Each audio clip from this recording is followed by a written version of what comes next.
Thank you very much, Alexander. Thank you very much for inviting me, Don. It's a great honor and pleasure to be here. Very welcome here in the room and of course online as well, even though I can't see you. It's a great pleasure. And actually, Don already mentioned, here is someone missed his glasses here. So if someone needs those, if you want to have them, just let me know. Huh? So Don already pointed out that this conference is about, and this is already on the page, you have that on your seats here, a program that will highlight the forest contribution to the UN 2030 agenda and its sustainable development goals and beyond. So I took that as a note to talk about that and about the role of forest, and in particular, of course, of the social scientific perspective, as I'm coming from this discipline. So the genealogy of international forest governance arrangement, SDGs as a response to global challenges or the continuation of existing knowledge is the title. And I'm happy to lead you through that and see where we are going for. Anyway, so plant a tree and heal the world. So wherever you go, and I think even if you have been not at the airport today or yesterday, or you have been somewhere else, maybe in the supermarket buying something, or you came here, you can't just avoid planting trees actually. So whatever you buy, if it is a bottle of water or if it is new wheels for your car, or if you do anything else, if you have a search on the website with the right website engine, you will find that you have to plant some trees. And that seems to be the new paradigm to heal the world and to save everything there. So this is what I want to talk a little bit about. And this is what puzzles me a bit as well. So this is why I want to go into that and how it works together with the SDGs. SDG 15, and I'm mainly talking about that. I don't go too much into the details about the other ones. Protect, restore, and promote sustainable use of terrestrial ecosystems, sustainable managed forests, combat desertification, and hold and reserve and land degradation, halt biodiversity loss. So that's SDG 15, and everybody here in the room knows it very well because that's the center of the heart. This is why Don says it is so important that we have forests in the role. Of course, even though we know from former publications as well, that it is not only this SDG where forests play an important role, but there are many others as well. But when we look deeper into that, we know as well that SDGs, it sounds so rational. It sounds like the solution of the problems, and it has been scientifically based. One has to say that all kinds of political decisions in the end are not only there for, well, rational reasons, but they are as well an international norm. And this is not simply a technical challenge. So how can I plant as many trees as I can, and how many of those and which kind of species and in which format? But it's as well something which is universally agreed upon norms. And who has been ever in a conference knows that these kind of norms is not a simple task. So you have to negotiate. And what is behind is there is an international political process behind with lots of contestation. So coming to some kind of solution, coming to an SDG 15 or 17 is an international process, is a negotiation process, and then we have some contestations as well. So there are trade-offs. And what we know as well is that there are power and responsibilities behind those over natural resources, of course, in particular. So I'd like to talk about that a bit, and I'd like to identify a bit what is behind that. So what could be the interest behind it? What could be the institutions which are behind that, so that we came to the SDGs and what does it mean actually to the SDGs? And I do that from a governance perspective, assuming that this is governance is not only public authorities, but as goes well beyond. It's informal bundles of rules, roles, and relationships, and that there are some kind of logics on which behalf people are deciding within these negotiations. So when we are having these SDGs, there are people behind, there are institutions behind. SDGs are not sort of coming out of a black room where nothing happened before, but it's a sort of a shaped by those things that have been there before. And I'm in particular looking into the interests of actors that have been there before and into the institutions. We have already an international forest governance that sort of shaped the way towards SDG 15. And I'll start rather early, and I'm doing this sort of 3 periods of time. So one is before the Rio conference in 1992, then the 1992 conference because it was so important, and then second of everything what happened afterwards. So it will be a little bit of a historical background of that, and going back and try to identify the logics, the interests, and the institutions. So what we have seen before, very early already, is the logic of wood extraction. So it is about wood. We know that we need to exploit forest in order to have wood for construction, for fire, for anything else. And we know as well that this was strongly combined with a colonial extraction of wood as well. So we have certain kind of interest of certain actors on behalf of that. This is why we can separate as well a little bit the actors. So we know that during many decades, we have colonial power, colonial administrations, and a network of pro-colonial private companies, practical forest exploitation, often combined with some expropriation of local populations in the tropics. And that has as well, even after colonialism has changed, these kind of companies behind have been given to state-owned enterprises, and the idea of exploitation has continued since that.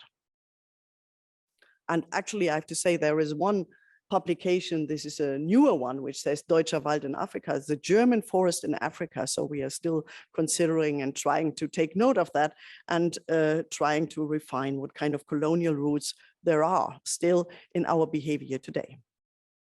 This has been very much supported as well internationally with international governance. So we all know the ITTA, the International Tropical Timber Agreement from 1983. And if you read that now, then it feels a bit odd, because in the morning, our president, our IUFRO president, John Peralta, was mentioning all the needs and all the services we need from forests. We are talking about climate, biodiversity, water, anything else of that. But here we are recognizing the importance of tropical timber, in particular for the timber reason and for extraction, exploitation, and for the trade. So that was the starting point. So that is very much not only, I don't want to say not only, but it was very much in the logic of production. This is the same with the ITTO agreement, saying it's collecting and disseminating as well data. But first of all, it's about the tropical timber, and so that we can exchange that. For one countries, it's to gain funding. For other countries, is to gain the resources. A little later on, it was already in the 80s, 70s, we were talking as well about sustainability more often, and that was supported by the Brundtland report, where, well, it was taken note that developing countries, as noted earlier, need a significant increase in financial support from international sources for environmental restoration, protection, and improvement. And if you read that, and I've cited first the SDG 15, then you realize what's in here is sort of already well streamlined to the SDGs later on. So it's already there what we were talking about. And it was talking a little bit about as well about development. So it was a question on development issues, so not only the production, but as well the sustainability logic having some development issues inside. Others, I don't want to go into details here, so there are many others, but we do have the CITES, the Convention on International Trade in Endangered Species of Wild Fauna and Flora. It's on the one hand side, it's on biodiversity, but on the other hand side, it's as well on market, and ensuring that the market is right and that we have sort of a sustainability market. And I can assure you there are some criticism to that as well, even though it has had good aspirations. Later, and then we come already to a stage where social movements came in, green movements and the boycott of tropical timber and the issuing and getting more and more awareness in the population that maybe there is a problem with this logic of timber exploitation, and in particular, it was very much addressed the tropical timber exploitation. And then it says, like in newspaper, an acre a second, and we had the German version of as well deforestation and forest dieback, which became very popular and is still today. So we are still talking today about forest dieback, even though it's now 2.0 we talk about it. So that's what we see as well. We see some movements. On the one hand side, we have many international agreements, and with a large production focus and a production locus behind it. States facilitating market interest in particular at the international level.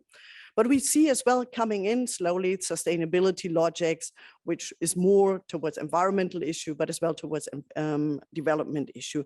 And we saw later on as well green movements. Then the Rio conference, where the forest promise was not achieved in the end. So Rio 1992 was meant to have a forest convention as well. That was not achieved. Everybody knows that. Instead, many others have been achieved. So the Framework Convention on Climate Change, which we still know, and the Convention to Combat Desertification and the Convention on Biological Diversity. And all of those do play a role in SDG 15 still. So we are still talking about the UN level. We are talking about state conventions, state negotiations and agreements in the end here, but not from a very forest specific. But even within those conventions, we see that forests become a more and more important role here. For forest, of course, no convention was achieved, but we have had some different issues here. We came up with the Agenda 21, the Chapter 11, combating deforestation. And then it says, and I think that needs to be read out, many developed countries are confronted with the effects of air pollution and fire damage. I think that's an interesting point, saying that many developed countries are, so the distinction taken within this text was still a distinction saying, well, this is the developed countries, this is the developing countries, and we make a strong distinction. And it's many developing countries who have these effects, obviously. So an interesting issue which needs to be taken in mind when we talk about the SDG, which have changed the focus a bit. And we have development patterns and participation of more general public was assumed to be there. So that is another issue. So more and more the idea comes, so first all international treaties with states at the forefront, but now it is said, okay, maybe we need more people coming in, more stakeholders coming in, coming from the movements, knowing already that the international convention and the states have failed to achieve what they should have achieved. There are many reasons for failure, and I don't want to go into that detail because we know there have been many studies of that, why the Rio conference has not achieved a forest convention, but we know it has not. But what we can see for the 1992, for the Rio conference and things around is the states at the forefront, the sustainability logic getting a little more into the center of it. It's not only the production logic here. And then we do have after that, lots of follows up, and I don't want to go into detail here either, but we know that while there was a failure, and then they've taken up lots of intergovernmental panels and actions and more than 60 proposals for action that needs to be achieved. And another, surprise, surprise, non-legally binding instrument on all types of forests, where the states again have been at the forefront, but they couldn't achieve an agreement, something which has been legally binding in the end. After that time, there have been lots of other developments where states take a step back. It has been realized that states have not achieved what they have promised to do.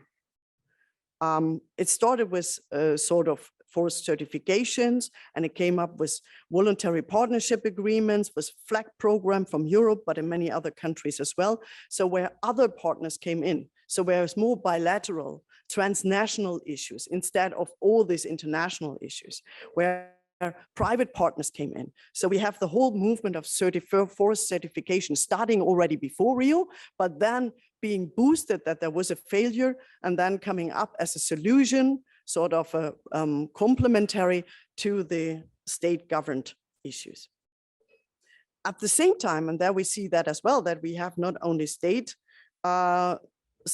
governance, but as well other actors coming in, REDD+, for example, solving as well the developing countries with some benefits, and on the other hand as well the developed countries, so still a strict binary differentiation here, in order to make sure that we have CO2 emissions being resolved a little bit on the one hand side, and the forest area is increased and not decreased. We have the IG targets, the IG biodiversity targets. And if you see those, you will see as well that in particular target number 5 is very close to what is in the SDGs already. The IG targets come from the 2010. They have been agreed on with an aim for 2020. Unfortunately, one has to say the evaluation of the IG targets in 2020 said that the report concludes that overall of the 20 targets, 6 of them were partially achieved. So of 20 targets, 6 have been partially, which means like 14 of them have been not achieved at all. So that is the consequence of the IG targets at the international level, which have been highlighted a lot and which are the basis of the SDG 15. So this was all very much as well state-centered, or at least with participation from outside. But we do have as well some community-based logics. We have some logics which are more depending on development of empowerment of people for livelihoods. And one of those examples might be the Green Belt movement from Wangari Maathai, which is less top-down and more bottom-up, which includes more the people behind them. So there was a huge movement in this direction, and we still see that. There are many, I just took one example, there are many actions in this direction, but we are still on a lower level if we, lower level of attention if we compare that to the whole state-centered actions we have at the international level. This potential for global forest cover has been boosted by a scientific report, and I'm sure that all of you have read that because there was a huge attention to that. The global tree restoration potential from our colleagues from Switzerland, where they have how much additional tree cover could exist outside of existing forest and agriculture and urban land. Ecosystem could support an additional 0.9 billion hectares of continuous forest. This was representing greater than 25% increase in forest areas, including more than 200 gigatons of additional carbon at maturity. Such a change has the potential to store an equivalent of 25% of the current atmospheric carbon pool. So that is the essence of this paper coming out. And that has been as well the essence and the basis for many actions to be taken in forest landscape restoration, saying, okay, there is lots of huge potential. But if you look at this kind of discourse taken here, the narrative, the story behind is, first of all, we want to have more hectares of forest. So we want to increase the area of forest. And second, we want to store carbon. So that's the major issues. And what has been highly and hugely criticized, and they have updated their stories as well, because they've been hugely criticized, because what they haven't taken into account is that in some of these areas are people, and we have forgotten about that. So it was about the logic of sustainability, but it was for sure not about the logic of people. It was not about thinking about who's living there, who has sort of an access to these areas or not. So that was an important issue that has been raised after this publication came out and have been boosted a little bit, the fact of forest landscape restoration. And now I'm coming to forest landscape restoration, which is at the heart of SDG 15, a planned process that aims to regain ecological integrity and enhance human well-being in deforested and degraded landscape. And I have to say the second part of the sentence, that came in later. In the beginning, it was purely on ecological issues. So it was an ecological logic behind this forest landscape restoration. We wanted to store carbon. We don't want it to, well, give more empowerment to the people, neither we have taken care of that a lot. And this has been boosted a lot, and that is a shift now from this state-dominated international processes to more hybrid processes. It's still the state included, so the bond challenge has been supported by the German government and the IUCN, but it has been supported by many countries as well, but as well by enterprises. And so does the New York Declaration on Forest and the Global Platform, as well as we have since 2021, now the decade of the ecosystem restoration. So this paradigm of planting trees, healing the world, has now been very dominant, has become very dominant in the global governance arena. So that's maybe the major issue we can see in the last decade that has, well, sort a lot. And as I said earlier in the beginning, and it's starting to think more about it, it is about to be revised. There has been criticism, the impacts of tree plantation on women-led resistance to monocultures and to many other minorities, which had some problems with new plantations coming in from forest landscape restoration. So that is an issue that has been taken care of lately, and we hope that it will gain a little more access there. So if we put all these things together, we see different logics. So we see the production logic, which has continued until today, with states as well with markets driven. We have the sustainability logics, have a long path already behind. And we see as well the community logic now coming stronger in at this side. So behind the SDG, we see them all, the institutional framework, production logic, plantations, bioeconomy, we see that in different policies, sustainability, there is many institutions who are already there and build the basis for SDG 15. And the logic of community, the Green Belt movement. And so having this said, I haven't said anything about the evaluation of the forest landscape restoration, but there have been huge pledges. So there, in the beginning, it's sort of like being a huge success on that. It was supposed to have many millions of acres of forest to be planted, and they got many pledges as well. But if you look at it now, you see the many pledges are still there, but the real implementation has not happened yet. So we see there is a starting point, there is an idea, there is acknowledgement, but there is not so much really the effect of that. So, but forest landscape restoration is for sure one of the most important issues that are raised in the SDGs, and they're not coming from nothing, but they come from a genealogy of international forest governance. What we see is the powerful multilateral institutions, increasing relevance on private engagement, in particular the private sector, but as well, governmental actors continue to be prominent. It's not so that the governmental actors, that the state is now out. It's still in. It has a role to play, but it's a little bit different. It's more like a moderator. It's more like sort of orchestrating things rather than trying to solve it, because that has been not very successful. We see continued production logic, parallel sustainability logic, empowerment, rural development in backseat, and forest landscape restoration presented as a win-win narrative where, well, you can have it all. You can plant trees, heal the world, but of course we need to be careful, as we just said. So I hope that I have contributed a bit to that being a bit critical. And one could have looked at this as well, going into the role of scientific organizations. And they have played a major role in that. So All-IUFRO, but many other international organizations have supported kinds of these logics. And they have been a prominent role and they have a powerful position. And we need to be aware of that science is a powerful tool in this game of international politics. So getting this out and being a little bit more aware of what we do there might be the future need and what we look forward to in the next presentations or maybe at the next All-IUFRO conferences.